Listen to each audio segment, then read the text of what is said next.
Hey, I'm Jesse. Let's have a devotion. We're going to go old school. We're going to go to Joel 2:32. All who call upon the name of the Lord will be saved. Everyone who calls on the name of the Lord will be saved. It's a beautiful text. It's powerful. It's incredible. I've heard it misrepresented, so I want to equip you to be able to respond well to this, and I want you to implement this verse in your understanding of evangelism. Sometimes it's misconstrued strictly within a soteriological debate.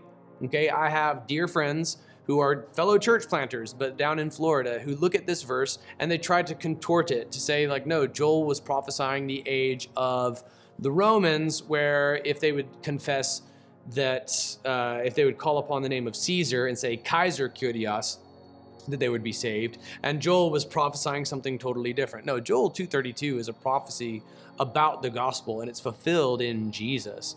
It's even used in Acts at Peter's sermon at Pentecost. He brings up this very same passage. In Acts 2:21, he quotes Joel 2:32. Everyone who calls on the name of the Lord will be saved. In fact, Joel 2 is the sermon text for Peter's expository sermon at Pentecost, at the very launch of the church into the New Testament era, beginning with the Jews gathered at Pentecost. He uses Joel 2 to bring in the church into the New Testament age, and includes these words: everyone who calls on the name of the Lord will be saved. We also saw this earlier in Romans 10:13. Everyone who calls on the name of the Lord will be saved. This goes way beyond the Colosseum of Rome. It goes into the launch of the church, and it comes in the very apex of the theological mountain that is Romans.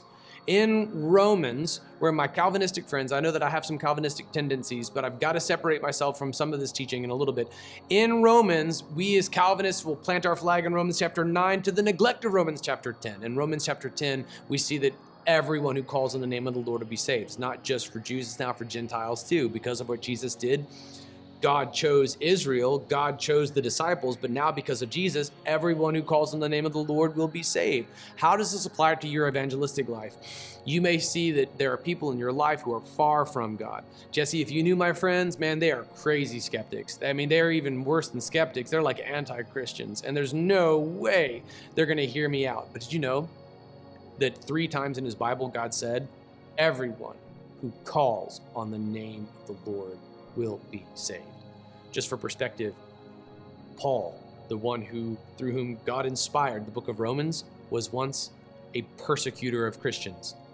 He called upon the name of the Lord and saved. He met Jesus face to face on the road to Damascus and said, "Who are you, Lord?" He's saved. I've seen God convert the hearts of the most radical, ardent, anti-Christian of atheists.